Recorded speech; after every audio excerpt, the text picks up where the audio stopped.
Olá, sexto ano, aqui de volta. Vai cair na prova, um pouco de demora aqui, mas retornamos. O conteúdo nosso, Egito Antigo, o poderoso Império Negro Africano, porque o Egito nosso é o Egito que construiu as pirâmides, é o Egito que iniciou tudo aquilo.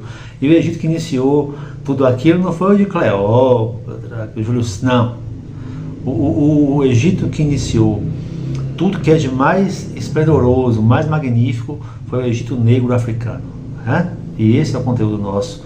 Mas, para falar desse povo que tanto nos fascina, né, que é interessante o conteúdo, primeiro vamos falar um pouco sobre a religiosidade dessa galera. Nós, com certeza na prova, eu devo perguntar isso a vocês, sobre a religião deles. Eles eram politeístas, quer dizer, vários, teístas, deuses. Os egípcios, então, acreditavam em vários deuses.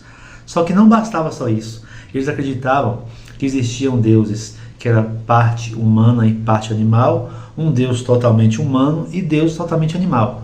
Como é que é isso, Rani?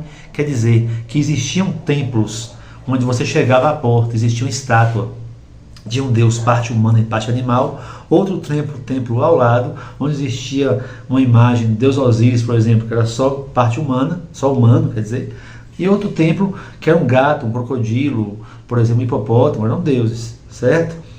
E aí, cada um seguia para seu templo. Então, por ter vários deuses, eles eram politeístas. Agora, tem outra coisa, né?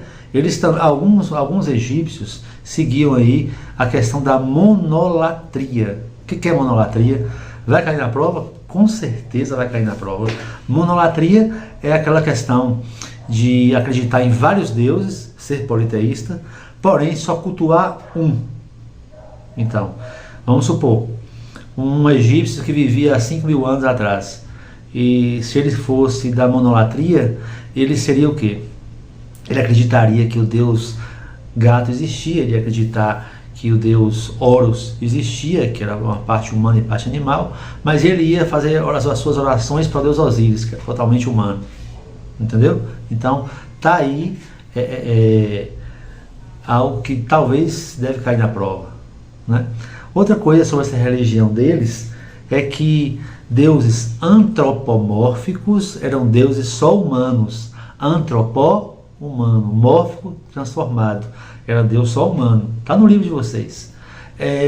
Deus antropozoomórfico é Deus parte humano e parte animal. Humano, zoo, animal, mórfico, transformado. Aqueles deuses que era parte humana, parte animal. E Deus zoomórfico, Deus só animal.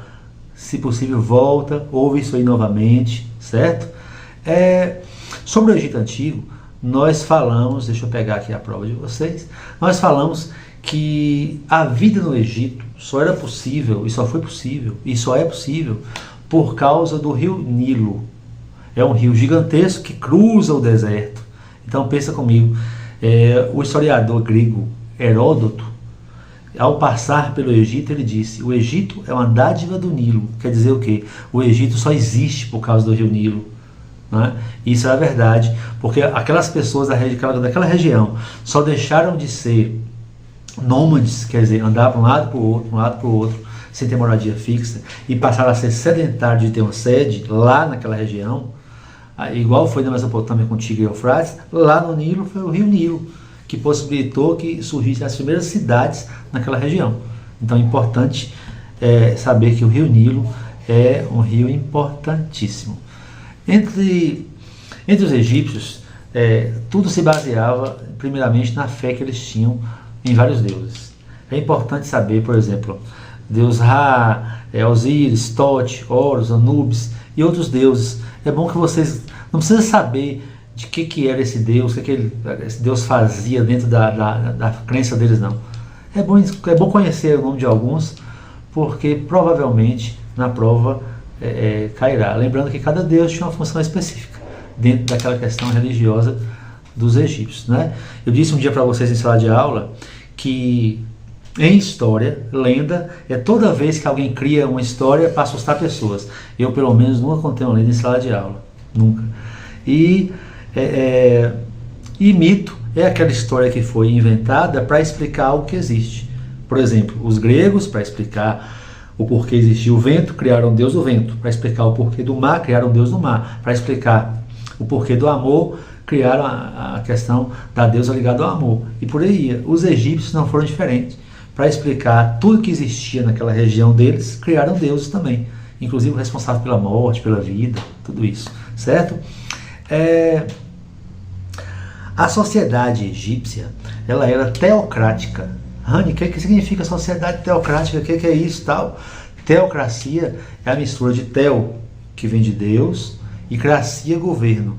Era um estilo de governo onde o governante era o padre, o pastor, era o próprio Deus para eles. Porque na cerimônia de coroação do faraó, que era o rei egípcio, chamava-se faraó, né? Vimos isso, era colocado na cabeça do faraó o turbante. Lá no Egito, como vocês perceberam já no conteúdo nosso, um dia eu falei na sala de aula, que existiam dois símbolos aqui.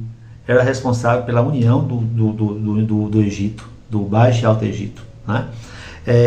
Ao colocar o turbante, para eles, o grande Deus estava dentro do corpo do faraó, e por aí você tinha que obedecer o faraó em tudo, porque o faraó era o próprio Deus. Então, governo desse tipo é governo teocrático, certo? Provavelmente, talvez esteja na prova. A pirâmide do Egito, as maiores pirâmides do Egito, as mais conhecidas, são as pirâmides de Quéops, Quefren e Miquerinos, né?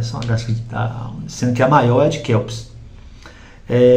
Essa pirâmide de Quéops, ela é interessante pelo tamanho, pela questão majestosa dela. É importante saber o tamanho dela, né?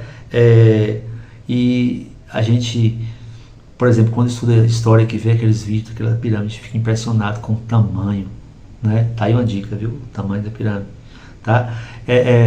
As pirâmides eram o quê? Era a tumba, o túmulo do faraó. Era ali que era colocado o seu sarcófago com todo o seu ouro, era ali que era fechado, né? Ainda existem mais pirâmides, ainda encontram pequenas pirâmides soterradas sobre aquela areia do deserto. Tutankhamon, o faraó jovem que foi encontrado, estava debaixo de dunas de areia. Vimos isso. Até contamos aquela história que quando encontraram a tumba do Tutankhamon, né, e as pessoas começaram a morrer, achavam inclusive que era a maldição da múmia. Logo Hollywood fez filme, estava a múmia, soltando aquelas formigas da boca. Eu acho legal aquela coisa. E aí, não era nada, era simplesmente pessoas que ao adentrar dentro da pirâmide fechada, respiraram fungos. Os fungos eram armadilhas, né? E pegaram grande pneumonia e faleceram, né? Tudo isso já era esperado, inclusive nos hieróglifos. Lembra disso? Os hieróglifos, que a aperfeiçoada escrita egípcia dizia: cuidado, né? Existiam pessoas amarrando pano aqui. Isso tudo era dica do que fazer. Não fizeram, quem fez se salvou naquela questão. Falamos na sala sobre o ritual de mumificação. Quer dizer, eles pegavam o corpo do faraó, retiravam todos os órgãos, certo? Existia um órgão para cada, um pote para cada órgão dentro da pirâmide, um pro coração, para o estômago, para o pulmão, o cérebro. Eu falei aquele dia, os caras pensaram que nojo e tal, era retirado pelo nariz, sabe, aquele miojo, aquele negócio, colocava ali dentro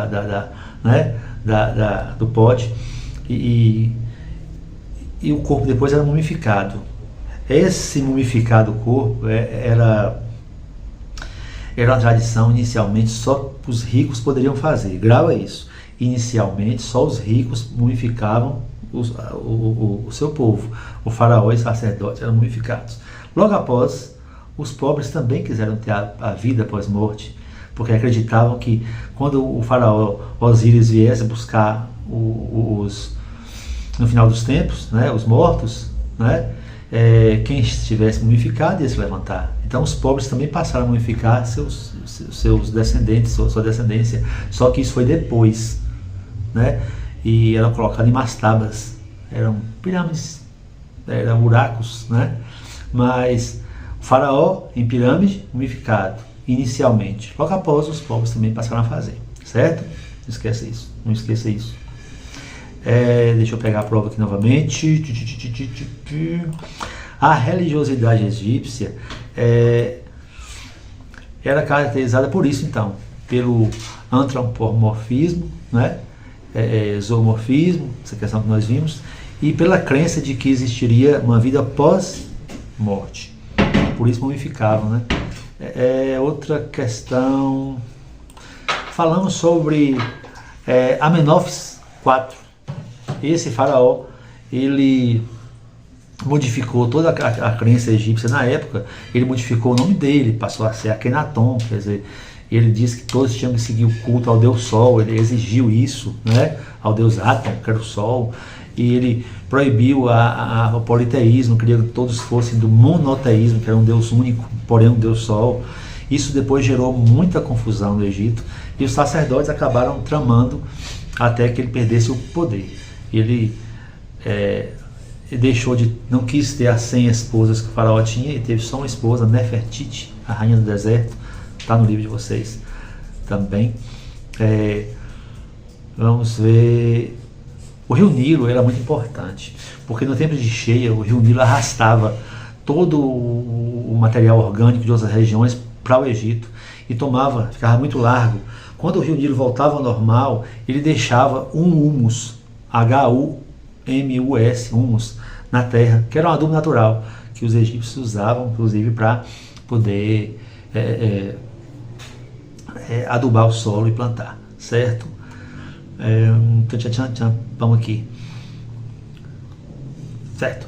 Pessoal, é o seguinte, o conteúdo está aí, muito bom de estudar, perfeito, certo? Simples. Eu tentei falar aqui rapidamente um monte de coisa, eu acho que ficou até um pouco rápido, mas boa prova.